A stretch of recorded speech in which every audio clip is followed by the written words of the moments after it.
Salut à vous mes petites pailles, on se retrouve pour la review du chapitre 823. Alors pour moi, c'est un chapitre tout simplement énorme, j'ai grave kiffé. Alors juste un peu avant de commencer cette petite review de chapitre, j'aimerais tout simplement vous dire que je suis allé un peu sur les différents groupes One Piece. Bon, j'aime bien un peu jouer ma commère et regarder un peu les théories de chacun. Et on commence tout bonnement avec la première page, direct. Si vous regardez attentivement l'emblème de la famille d'Alabasta sur le navire et aussi le petit drapeau de l'un des membres de la nation d'Alabasta, vous verrez que c'est une partie de l'emblème de la famille Kuzuki. En effet, on peut voir un énorme cercle et plusieurs cercles autour. Et ce qui vient un peu créditer tout ça, c'est que Cobra va vouloir avoir des réponses sur le siècle oublié. Il veut savoir pourquoi sa famille déjà n'a pas voulu aller en Terre Sainte Marie-Joa, mais aussi ce que sa famille a fait il y a 800 ans. Et du coup, on va avoir pas mal de révélations à mon avis. Bon. Et du coup, pendant cette rêverie, on pourrait avoir des informations sur le clan Kuzuki aussi. Mais ce n'est pas tout, on peut aussi voir une Vivi qui saute de la vigie jusqu'au pont.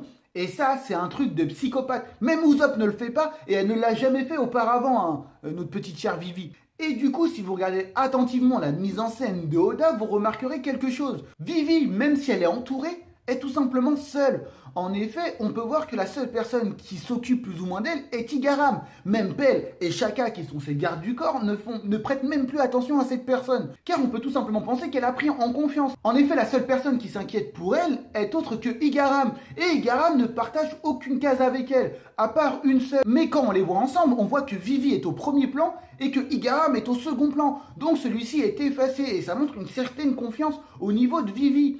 En plus, si on regarde lorsqu'elle parle avec Cobra, on peut remarquer qu'on utilise une plongée pour Cobra et une contre-plongée pour Vivi.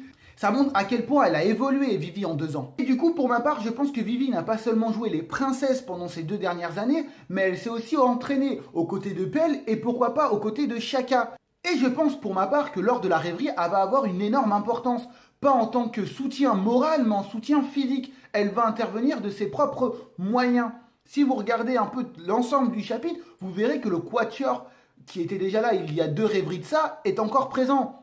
Cobra, Vivi, Wapol et aussi Dalton. Mais on peut voir que tous les rôles sont inversés. Sauf pour le cas de Wapol. Wapol reste encore roi. Et on peut voir que Dalton intervient en tant que roi à présent, que Vivi est devenue une femme et en plus qu'elle a confiance en elle, et que Cobra est un peu plus effacé. Donc pour ma part, le fait que Wapol n'ait pas changé, il va recommettre les mêmes erreurs. Et du coup, l'aboutissement sera tout simplement différent, comme Dalton et Vivi ont changé. Je pense que Vivi va le mettre à l'amende, tout simplement. Elle va prendre sa petite revanche d'il y a 8 ans. C'est fini pour le cas de Vivi et Alabasta. Maintenant, intéressons-nous à Goya. On peut voir que Stelly est mariée à la reine de Goya. Fait amusant, en début de semaine, j'avais parlé d'une certaine théorie à Naoya Disatori, comme quoi Stelly allait devenir le roi de Goya. Enfin, c'était plus une causalité dû à ma théorie que j'avais fait précédemment. Rappelons tout simplement qui est Stelly. Stelly, c'est tout simplement le frère adoptif de Sabo. On apprend aussi de la bouche de Outlook 3 que celui-ci vient d'une grande famille. Cependant, il s'est passé certains événements et du coup a été, entre guillemets, abandonné. Et Outlook 3 a vu en lui une bonne graine et du coup a décidé de l'adopter parce que le rêve de Outlook 3 a toujours été de s'incruster dans la famille royale. Et si vous vous souvenez de ma théorie que j'avais faite sur Sanji, comme quoi il viendrait de Flévence, la ville natale de l'eau, eh ben on pourrait voir un certain lien. C'est quelques indices qui m'avaient permis de dire que Sanji venait de Flévence. On sait de la bouche de Oda que si Sanji existait, serait français. Et Flévence et la France ont un peu la même sonorité. Ce qu'il faut savoir, c'est qu'en japonais, le R n'existe pas. Il est souvent remplacé par le L. Donc Flévence devient Frévence. Et là, on voit une certaine ressemblance. Mais ce n'est pas tout. Trafalgar, Waterloo sont les batailles où a participé Napoléon, qui était tout simplement français. On peut aussi voir que la bonne sœur dans le flashback de l'eau avait la même croix qui était sur l'emblème des mousquetaires dans une double page couleur où il y avait Sanji. Et pour finir, le saturnisme dont était victime Trafalgar Law était dû au plomb de Saturne, qui lui-même a été industrialisé en grande quantité, tout simplement en France. Donc pour moi, Sanji venait de Flévence et on apprend de la bouche de Doflamingo que la famille royale de Flévence a réussi à s'échapper. Cependant, une famille royale sans royaume, c'est un peu inutile. Et du coup, j'avais supposé que Stelly pouvait être le frère de Sanji, il pouvait être un Vinsmoke. Et vous allez me dire qu'ils ne se ressemblent pas du tout, eh ben ça pourrait être tout simplement l'effet comique de Oda. Et on a aussi vu sur Kuja que Thunder Sonia, Marigold et Boa Hancock ne se ressemblaient pas du tout, mais pourtant étaient sœurs. De plus, avec ce dernier chapitre, on apprend qu'il y a eu un recouronnement. Et du coup, peut-être que le nom de la famille de Stelly est ressorti. Fait amusant, il ressort plus ou moins au même moment que celui de Sanji. De plus, celui-ci s'est marié très récemment car il a encore des félicitations. Et du coup, Sanji va bientôt se marier. Et il y a un gros parallèle entre ces deux personnages. Mais ce n'est pas tout, j'avais aussi continué ma théorie sur tout simplement le personnage de Domino. Elle a un rôle super important. Pourtant, elle est extrêmement effacée dans Impel Down. Elle n'intervient en aucun cas seulement pour les tâches administratives au niveau de Magellan. Et on sait à présent que tout le monde s'infiltre chez tout le monde. Et j'avais supposé que Domino aurait pu s'infiltrer à Impel Down sous ordre de certaines personnes. Si vous regardez attentivement Domino, elle ressemble étrangement à Sanji. En effet, elle cache son œil, tout comme Sanji, et en plus ils sont blonds. Cependant, je me base pas que sur ça. Et si je me basais que sur ça, sur la couleur de cheveux, je me dis tout simplement que Luffy ne se dirigerait pas à la Tea Party, mais à l'Inceste Party. Mais on sait que Oda est féru de certains jeux. Domino est inspiré du jeu du domino. Et dans le domino, il y a le jeu du double 6, comme la Germa 6-6. Donc pourquoi pas, elle aurait un lien avec les Beansmoke. Donc voilà, c'est tout ce que je voulais dire, c'est une petite parenthèse. Mais il y a encore pas mal de détails. On peut voir que Oda présente la rêverie et qu'il y a pas mal d'opulence chez certains rois. Chez certains personnages, Oda ne met pas cette opulence. Donc sont-ils véritablement de la royauté?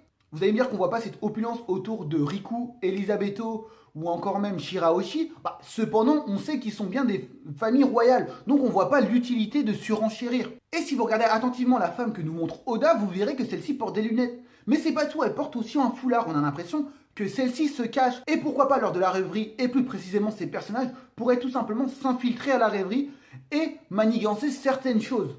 Et en parlant de Shirahoshi, on peut voir que celle-ci va intervenir à la rêverie. Et on revient sur la théorie de Gesti Baggy qui lui pensait véritablement que Kaido va en vouloir après Poséidon, car en effet, Caribou est au courant à propos de Poséidon, Caribou qui se fait capturer par X-Drake et X-Drake qui travaille pour Kaido. Donc Kaido pourrait aussi bien vouloir Shirahoshi, et le fait qu'elle est tout simplement sur Marijoa, elle pourrait être une putain de cible à atteindre. Et pour finir avec la rêverie, on apprend que le personnage de Sai, qui n'est autre que l'un des commandants de la flotte de Luffy, aurait dû participer à la rêverie. Cependant, il n'y participera pas, il ne sera pas là à temps, car il aurait pu se passer certains événements. On apprend qu'il était en guerre juste avant, mais que celle-ci a terminé. Et le fait qu'il ne soit pas là pourrait tout simplement signifier qu'il a eu une petite embûche sur le chemin. Mais je vous ferai une petite théorie là-dessus. Mais revenons à Sai, plus précisément à Kanokuni, son pays, le pays des fleurs. On peut voir que ce pays a été attaqué, hein. Il y a pas mal de fissures sur les murs. Donc qui a osé attaquer ce pays? Ça reste à voir. Mais revenons aussi aux événements de Dressrosa. On sait que la famille d'Onchin Chao était là tout simplement pour mettre fin au marché de Doflamingo. Fait amusant, les révolutionnaires sont aussi là pour mettre fin au marché de Doflamingo. Et il serait possible que Doflamingo alimente le même ennemi qu'ont Sai et aussi les révolutionnaires. Et il serait possible qu'il y ait une certaine entente entre les Kanokuni et les révolutionnaires. On sait que Donchin Chao avait une certaine vengeance au niveau de Garp. Cependant, il s'en prend bien à Monkey D. Luffy et non à Monkey D. Dragon. Bon, c'est vrai que c'est un peu dur de le retrouver. Mais on peut penser que justement, Kanokuni avait un lien avec Dragon. En effet, on peut voir que l'un des personnages lors de Kanokuni, celui qui a la tête rasée, a un petit dragon. Donc souvenez-vous de ma théorie sur Dragon, comme quoi celui-ci était inspiré de Arthur Pendragon, plus communément le roi Arthur. Et Pendragon signifie le chef dragon. Comme le personnage a un petit dragon sur le crâne, on pourrait peut-être faire un lien entre ces deux-là. Donc pourquoi pas Kanokuni est en lien avec les révolutionnaires.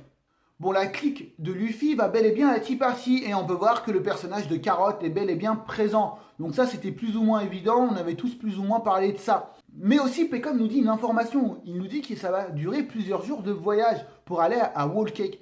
Et pour ma part, je pense que le fait que Nami soit présente, ça va durer beaucoup moins longtemps et on verra véritablement ses grandes capacités de navigatrice. Et Oda nous avait déjà montré l'efficacité de Nami indirectement. Souvenez-vous tout simplement de l'équipage des Bartholoméo qui voulait aller sur Zou. Ils ont mis plus de 10 jours pour aller sur Zou, tout simplement parce qu'ils n'ont pas de navigateur. Donc là, on nous montre encore une fois la capacité de Nami. Et pour finir, intéressons-nous au sujet que tout le monde attend, Baltigo. Alors j'ai vu pas mal de théories sur les différents groupes Boobook de One Piece. Et je dois dire, il y en a qui tiennent plus ou moins la route, mais beaucoup se sont focalisés sur quelque chose. N'oubliez pas, je vous avais dit que Oda est un illusionniste. il nous montre cette malin et nous l'enfonce plus profondément avec l'autre, tout simplement. Et là, on peut voir que tout le monde essaye d'élaborer des théories vis-à-vis de ce journal. Et moi, j'ai envie de vous dire, stop, ne faites pas des théories à cause de ce journal. Ce journal est tout simplement un journal pété, c'est un journal de merde. C'est de la propagande pure et simple, c'est de la merde, il faut faire aucune théorie là-dessus. Si vous vous souvenez de l'arc Marineford, on peut voir qu'il y a pas mal de journalistes. Même après l'arc Marineford, on peut voir que beaucoup de journalistes sont présents. Donc on peut supposer que pas mal écrivent certains articles et ont plusieurs éditeurs à proprement parler.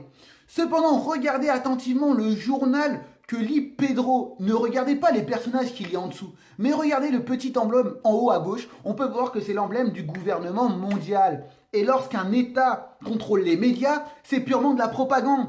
Tout ce qui est écrit dans ce journal ou qu'on entendra par la suite, c'est de la merde pour ma part. Si vous vous souvenez bien, je vous avais déjà fait une théorie sur Dragon et Barbe Noire. Je vous ai dit que ces deux-là ne se battraient pas, tout simplement, et qu'ils créaient une certaine alliance pour se diriger vers la rêverie. Et en plus, tout se met plus ou moins en place. Et souvenez-vous aussi du personnage de Burgess. Celui-ci s'est infiltré à Baltigo. Et je pense que pour ma part, le fait que Burgess soit présent à Baltigo est tout simplement un plan de Dragon. On sait que les révolutionnaires, lorsqu'ils communiquent entre eux, ont un petit Denden Mushi, tout simplement pour crypter leur information, leur dialogue ou leur conversation. Lorsque Burgess intervient et parle tout simplement à Lafitte, on apprend tout simplement que celui-ci n'en a pas. Et du coup, on sait que le CP0 courait après Sabo, après l'arc Dressrosa. En effet, le CP0 a fait demi-tour parce qu'ils ont appris que l'un des révolutionnaires était sur Dressrosa. Et c'est pour cette raison que Sabo prend la fuite. Donc on peut supposer que le CP0 a entendu cette conversation et a décidé d'intervenir. Mais le temps de mettre tout en place, c'est-à-dire une bonne armée pour venir attaquer Baltigo, prenait sans doute du temps. On peut supposer qu'ils ont tout simplement pris un bateau, un navire de Barbe Noire en chasse. Et du coup, le temps de construire tout ça, ça a pris du temps. Et si vous regardez attentivement le titre, vous pouvez comprendre que l'île Baltigo a été détruite. Cependant, il n'est pas signe de combat ou quoi que ce soit. Pour montrer son pouvoir, le gouvernement mondial n'a rien trouvé de mieux que de détruire Baltigo et de montrer qu'ils ont mis un gros coup aux révolutionnaires. Cependant, il c'est possible que justement lorsqu'ils sont arrivés, il n'y ait plus personne. Et je pense pour ma part qu'il n'y avait véritablement plus personne et que ça fait partie du plan de Dragon. Tout simplement pour être un peu sous les radars et participer plus facilement à la rêverie. Et on apprend aussi que Baltigo est une île mystérieuse depuis plusieurs milliers d'années. Et souvenez-vous de ma théorie sur les rocs poneglyphes, je vous l'avais dit, que cette île était forcément cachée et que celle-ci ne pouvait ne pas avoir de champ magnétique.